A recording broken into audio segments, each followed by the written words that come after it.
Mempunyai rasa saling memiliki, salah satu emak-emak dusun Kramanan Desa Jatimulyo ikut andil dalam kegiatan pengurukan jalan.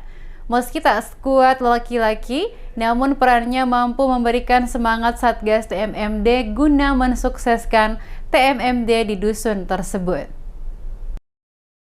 Tak hanya laki-laki yang aktif membaur dalam kegiatan TMMD, salah satu emak-emak dusun Kramanan Desa Jatimulyo dengan semangat turut membantu pelaksanaan pengurukan jalan di Desa Jatimulyo. Dengan menggunakan ember, Murniatin mengangkut material batu untuk dibawa di lokasi yang masih terlihat belum rata. Meski tak ada emak-emak lainnya dengan semangat, ia membaur dengan TNI dan warga lainnya. Ia mengaku merasa senang dengan adanya pengaspalan jalan tersebut.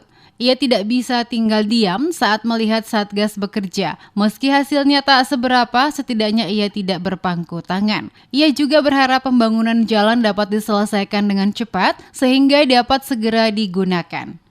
Alasannya bersyukur, alhamdulillah di depan rumah dibangun dengan TMMD, merasa senang sekali.